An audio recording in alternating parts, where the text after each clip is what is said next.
कै खाना कै सोवना, और न कोई चीत। सतगुरु शब्द विसारिया, आदि अंत का मीत। आदमी खाना और सोना यही जीवन फल समझता है। धंधा करना, खा लेना, इंद्रियों का भोग कर लेना, कलह कर लेना, झगड़ा लड़ाई विवाद कर लेना, यही जीवन समझता है। जीवन कुछ और है। कमाना पड़ेगा क्योंकि खाना पड़ता है। इंद्रियों का भोग तो आदमी को निस्तेज बनाता है, उससे बचना चाहिए।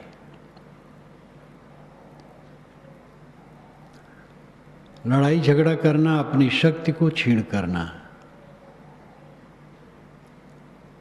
विवाद से अपने को बचाना चाहिए। स्वयं विवाद न करे, स्वयं किसी को तकलीफ न दे, किसी को उद्वेगित न करे। कोई उद्वेगक हो तो उसे बचा के चले, हट जाए। कांटा आगे है, कांटादार झाड़ी है, तो उसमें जूझे ना, रास्ता छोड़ दे, दूसरे रास्ते से निकल जाए। जानवर, आदमी, फरिश्ता, खुदा, आदमी की भी हैं सैकड़ों किस्में। आदमी में जानवर हैं और आदमी हैं, फरिश्ते हैं और खुदा है।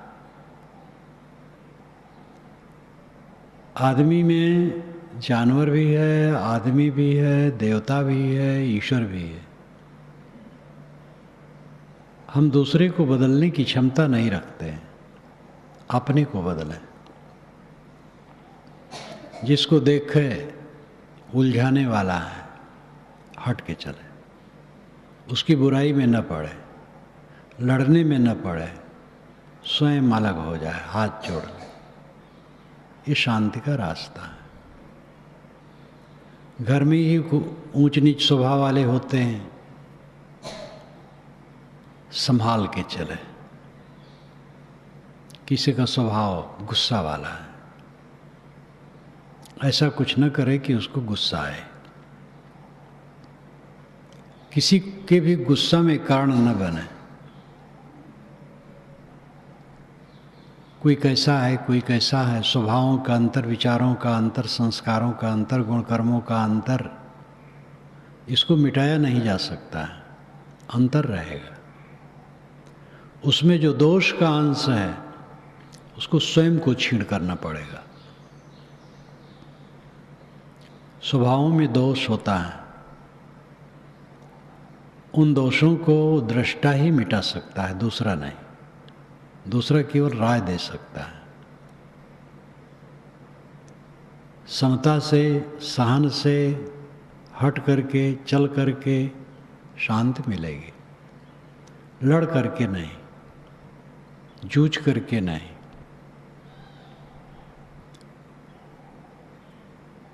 खाना पीना शरीर रक्षण के लिए जरूरी है, लेकिन खाना पीना जीवन का लक्ष्य नहीं। क्यों खाया पिया जाए? खाया पिया इसलिए जाता है जिससे शरीर सुरक्षित रहे। ये अन्नमय कोश है, अन्न से जीवित रहता है, अन्न न होते मर जाएगा। इसलिए अन्न पानी देना है। अन्न पानी दे करके इसकी सुरक्षा रख करके करना क्या है? खास काम है सुख से जीना। और सुख से जीने के लिए उलझनों से अपने को बचाना है। प्राणियों का उलझन, पदार्थों का उलझन, परिस्थितियों की उलझन, इन उलझनों से अपने को बचा करके अपने को सुखी रखा जा सकता है। सद्गुरु शब्द विसारिया आदि अंत का मीत। आदमी सद्गुरु के शब्द को भूल गया जो आदि अंत का मीत है। सब जगह गुरु ही प्रकाशक होता है, ज्ञानदाता होता है। सामान्य विद्या का बोध कोई गुरु कराता है, किसानी का बोध उस दिशा का गुरु कराता है, कारीगरी का बोध, संगीत का, गजा बाजा का, व्याकरण का, आत्मा का, सबका बोध कराने वाला कोई होता है जो सीखा है, समझा है, प्रवीण है, उसमें चल रहा है। उसकी संगत करके उस विषय में ज्ञान हो सकता है। यहाँ आध्यात्मिक गुरु की बात है, क्योंकि ये विषय अध्यात्म का है। यहाँ वकालत की पढ़ाई नहीं होती है, डॉक्टरी की भी नहीं होती है, खेती की भी नहीं होती है, संगीत की भी नहीं होती है। यहाँ अध्यात्म की होती है। ये अध्यात्म विद्यालय है। सद्गुरु का जो आध्यात्मिक ज्ञान है उसको आदमी भूल गया। आध्यात्मिक का अर्थ है आत्मा संबंधी, अधि आत्मिक, अधिनाम आधार। आत्मा जिसका आधार है वो आध्यात्मिक है। शरीर, मन, इंद्रियां, इनका आधार आत्मा है। इसलिए शरीर, इंद्रिय, मन इत्यादि को अध्यात्म कहा जाता है। ये आध्यात्मिक आत्मा के बहुत सन्निकट है। इन्हें ही संभाल करके रखना आध्यात्मिक उन्नति है। ये दिन रात सोचो अपनी इंद्रियां सुबस कैसे रहे, मन सुबस कैसे रहे, मन में शांति कैसे रहे। एक सज्जन कल मिलने आए,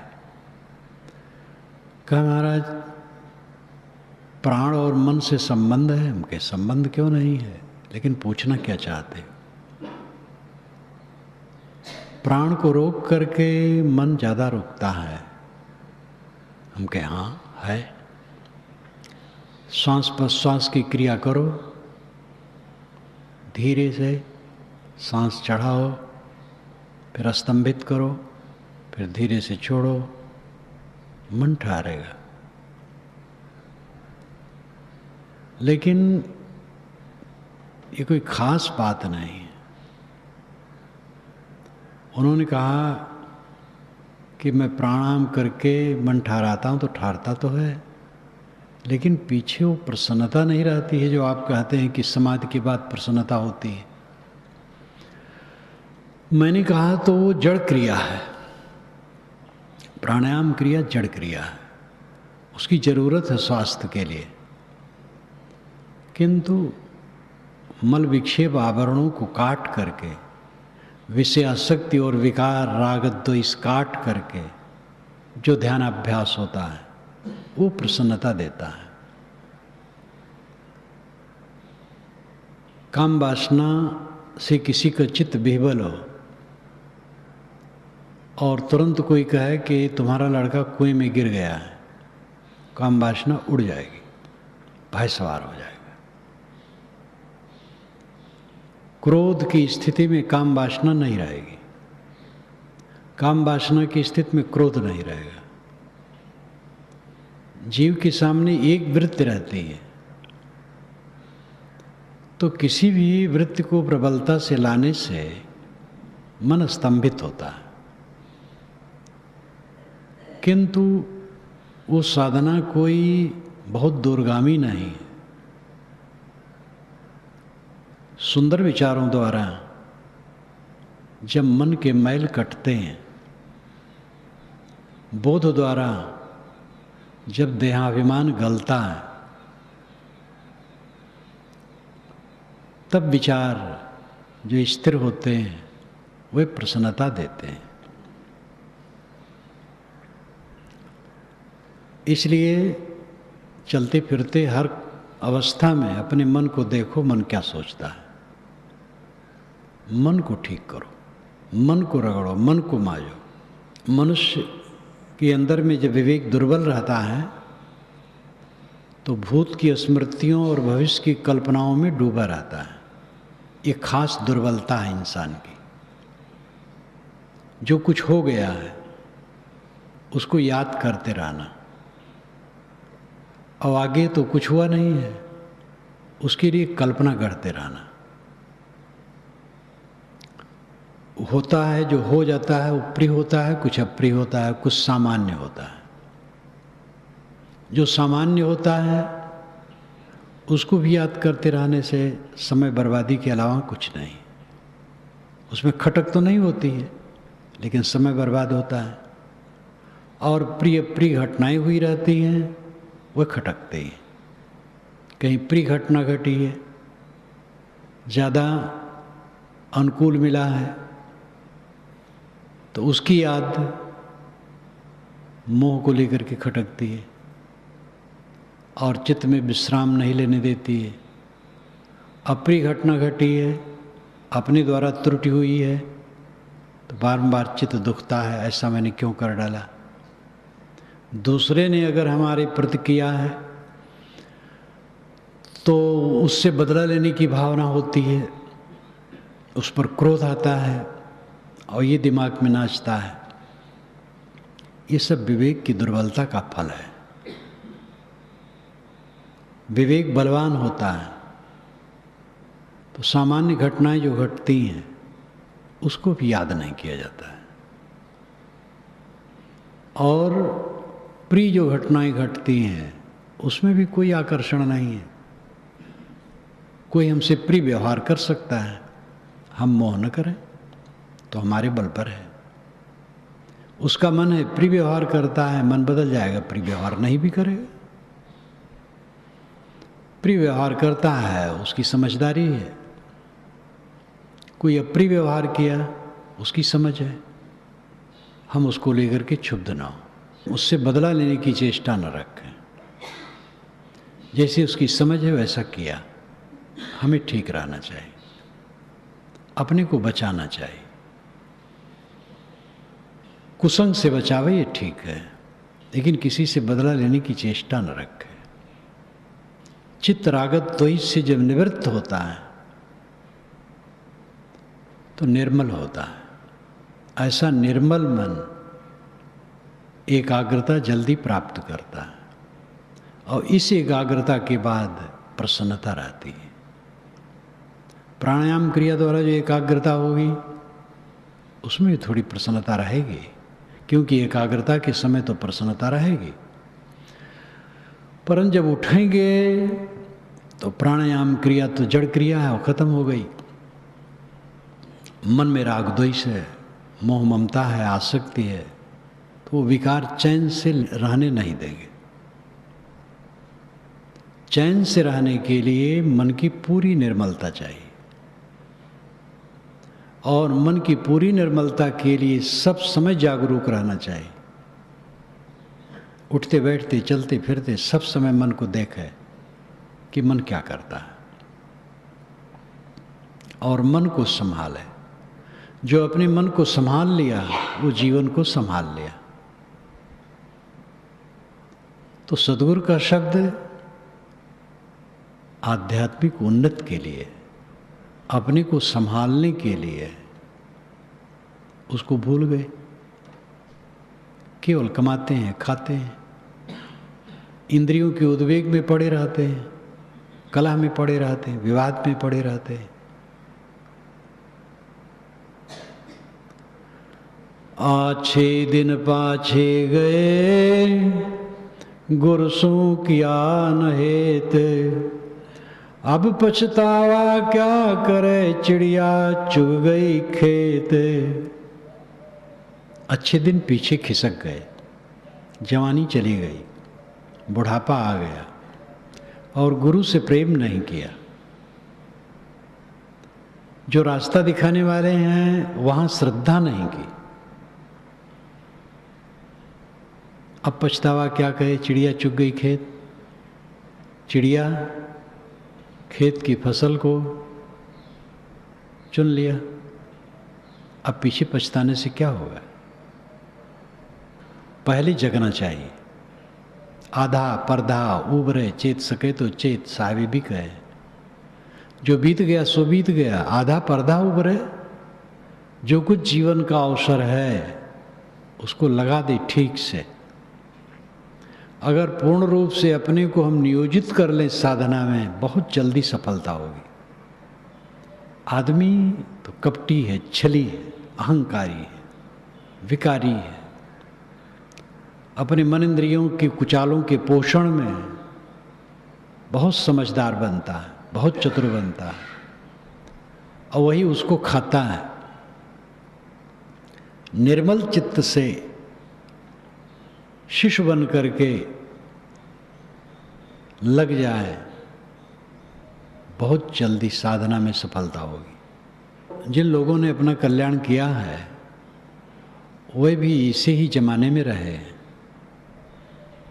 राग रहा है, द्वेष रहा है, कलह रहा है, विवाद रहा है, क्रूर व्यक्ति रहे हैं, तिकड़मबाज रहे हैं, षड्यंत्रकारी रहे हैं, उपद्रव करने वाले रहे हैं, गाली सामने खड़ा होकर के देने वाले रहे हैं। ये सब जमाने में रहा है, और उन्हीं में रह करके विवेकवानों ने अपना काम किया। चाहे बुद्ध हो, चाहे ईसा हो, चाहे शंकराचार्य हो, चाहे कबीर हो, चाहे नानक हो, नाम कितना लिया जाए। जितने महापुरुषों ने अपना कल्याण किए तो बड़े बड़े नाम हैं, प्रसिद्ध नाम है, इसलिए प्रसिद्ध नाम लिया जाता है। ऐसे हैं जो प्रसिद्ध नहीं, गली वाले नहीं जानते हैं, लेकिन निर्मल हैं। ऐसे हैं जिनका वेश साधु का नहीं, लेकिन पूरे साधु। लेकिन उदाहरण दिया जाता है प्रसिद्ध का।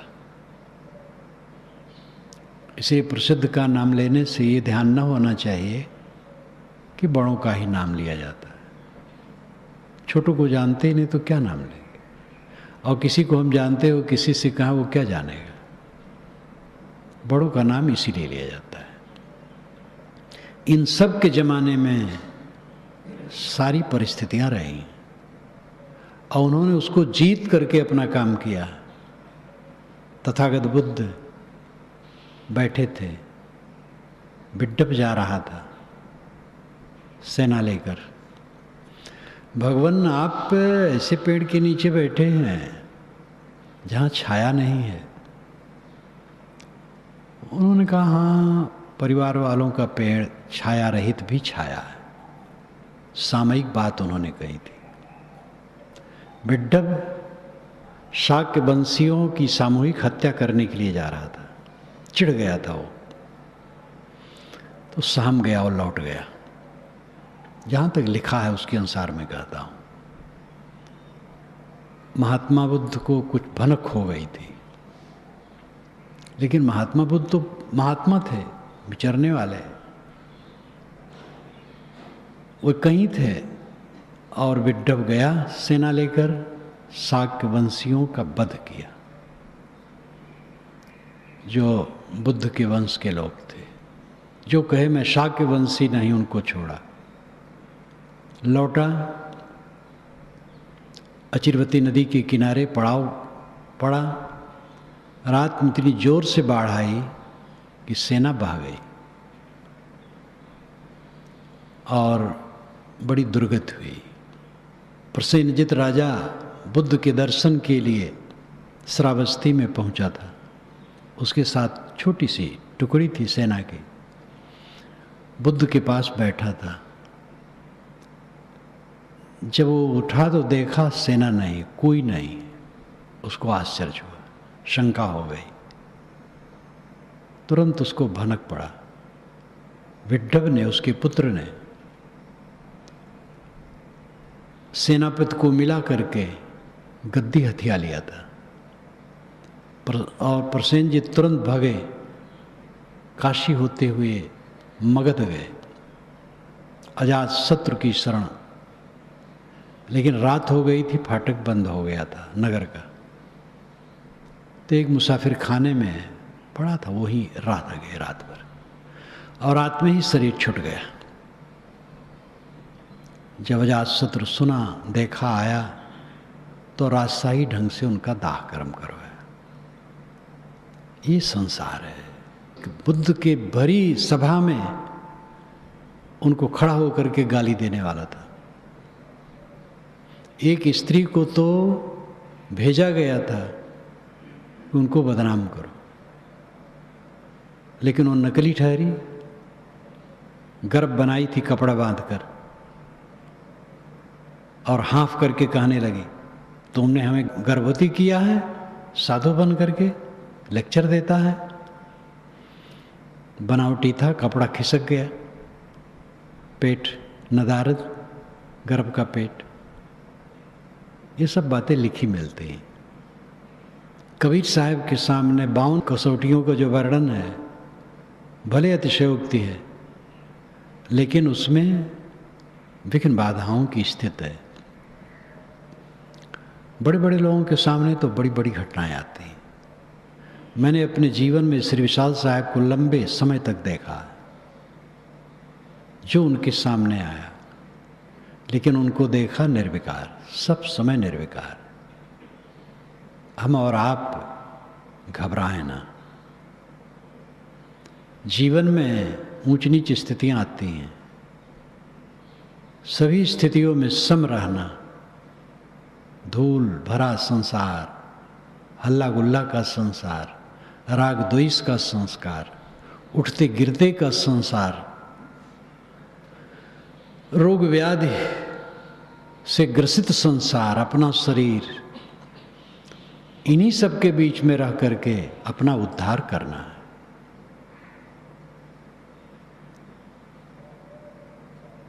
आज कहे मैं कल भजूं, काल कहे फिर काल, आज काल के करत ही अवसर जासी चाले। आज कहता आदमी कि कल साधना करूंगा, कल कहता है फिर कल।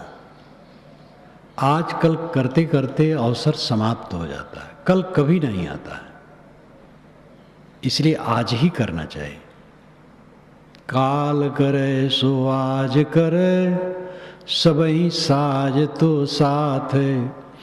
काल काल तू क्या करे, काल काल के हाथ। जो कल करना है आज कर लो। आपके पास सब सामग्री है करने की। काल काल क्या करता है? काल तो काल के हाथ में। अगला क्षण कुछ पता नहीं है क्या होगा।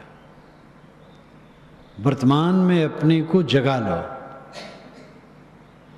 वर्तमान अपने हाथ में है। भूत मरा है, भविष्य स्वप्न है, वर्तमान जागृत है और साथ में है। वर्तमान में अपने को संभालो। मनुष्य की मनुष्यता है अपने को दुखों से सर्वथा मुक्त करना। सबका उद्देश्य यही है, सबका, प्राणी मात्र का। लेकिन अन्य प्राणी अपने स्वभाव में बरतते हैं, वहाँ न सीख लग सकती है न कुछ हो सकता है। मनुष्य के लिए अवसर है और मनुष्य ही सबसे ज़्यादा दुखी है, क्योंकि इसका मन विकसित है, विकासशील और विकसित है, और इसका विकास होता है राग द्वेष की तरफ, कलह की तरफ। इसलिए जलता है। जब राग द्वेष से निवृत्त होकर के सरल चित्त होकर के जिया जाएगा, तब दुख से निवृत्ति होगी। सब समय दुखहीन रहना ये जीवन का चरमोत्कर्ष है, सबसे बड़ी ऊंचाई है। और हिंसा, असत्य, कटु, भोग वासना छोड़ने से होगा। जब तक दूसरे को दुख देने की भावना है, जब तक इंद्रियों के भोगों की भावना है, तब तक ये दशा नहीं आएगी। राग द्वेष से निवृत्त चित्त दुख रहित होता है। राग द्वेष निवृत्त हो जाने पर भी जो घटनाएं आती हैं अनुकूल प्रतिकूल, वो क्षोभ की कारण बनती हैं। उनमें अपने को संभालना है। ये भी जीवन भर लगा रहेगा। अनुकूल प्रतिकूल जीवन भर लगा रहता है। ऋषिकेश में जयदयाल गोविंद का बैठे थे, बोल रहे थे। गीता भवन वहाँ है। गीता भवन से दक्षिण तरफ हट करके कई आश्रमों को छोड़कर वहाँ जंगल था। अब पता नहीं बन गया है कि नहीं। और वहाँ पर वो चले जाते थे। बैसाख जेठ आषाढ़ 3 महीना वहाँ रहते थे। तो प्रवचन करने वहीं जाते थे। और गंगा में, सामने गंगा थी, वहीं बेल का पेड़ था। कभी कभी आ जाए बेल पेड़ के नीचे, कहें सब लेट जाओ, अपना भी लेट जाए, बालू वालू थोड़ा ऊपर छोड़ लें और कहें कल्पना करो कि सब मर गए, हम लोग मर गए, शरीर छूट गया, शरीर बेकार हो गया। इस प्रकार की भावना करवाते थे। जयदयाल गोविंद का और हनुमान प्रसाद पोद्दार गृहस्थ संत थे। गृहस्थी में रहते हुए भी संत पुरुष थे। दोनों से मेरी मुलाकात और बातचीत हुई। एक बार उन्होंने ऋषिकेश मुझे बुलाया भी था, लेकिन मैं कहा मैं गुरु जी के पास रहता हूँ, स्वतंत्र नहीं घूमता हूँ। थोड़े काम के लिए गोरखपुर आया हूँ तो मैं आ नहीं पाऊँगा। तो बैठे बोल रहे थे। एक साधु आया सामने, विघ्न करने लगा, टोकने लगा, जो आप कहते हैं गलत कहते हैं। तो वह चुप हो गए। कहे आप बोलिए। और वो क्या बोले? वो तो उद्दंड था, बिगाड़ने वाला। तब लोगों ने उसको पकड़ करके अलग किया। निरपराध आकर के वो विघ्न कर रहा था। ये तो घटना याद आई तो कहा ऐसे ही है। अब उस आदमी से उनका कुछ मतलब नहीं था, अपना कह रहे थे, उसको नहीं प्रिय लगता, उठ जाना चाहिए। भरी सभा में आकर के कहा आप गलत बोलते हैं, ये गलत है। तो कहे तो आप ही बोलिए। वो तो संत हृदय थे, लड़ते नहीं थे। सब जमाने में ये रहा है, रहेगा। घटनाएं प्रिय प्रिय आएंगी। आप अपने को संभालना है। अपना गलती न करो, अपना मुख से अन्यथा न कहो, और मन से अन्यथा न सोचो, इंद्रियों से अन्यथा न करो। काल करे सो आज करे, आज करे सो अब, पल में परलय होएगी, बहुरी करेगा कब। कल करना है आज कर लो, आज करना है अब कर लो। पल में प्रलय हो जाएगा, फिर कब करोगे? विश्वास नहीं होता है, लगता ऐसे रहेंगे। हमारे अनेक साथी बराती चले गए। जब हम पढ़ते थे उस काल में विद्यार्थी लोग चले गए, पढ़ते पढ़ते चले गए। जब जवान हुए तब के कई लोग चले गए। परिपक्व अवस्था में आए तब के कई साथी चले गए। सब समय जा रहे हैं। अपना भी नंबर उसी क्रम में है, वही होना है। इसलिए अपने कल्याण का काम करने के लिए हमें तत्पर होना चाहिए। और इसके लिए ज़रूरी नहीं है कि आप अलग थलग बैठ जाएं तब होगा। अलग थलग बैठने से नहीं होगा, मन आपको और उलझाएगा। अच्छे काम में लगाओ अपने को, क्रियाशील लो, लेकिन कुछ समय अलग बैठो और आत्मशोधन करो कि कितने विकार घटे हैं, कितने सद्गुण बढ़े हैं। विकारों को घटाओ, सद्गुणों को बढ़ाओ, तब ये अवस्था आएगी, निर्मल अवस्था।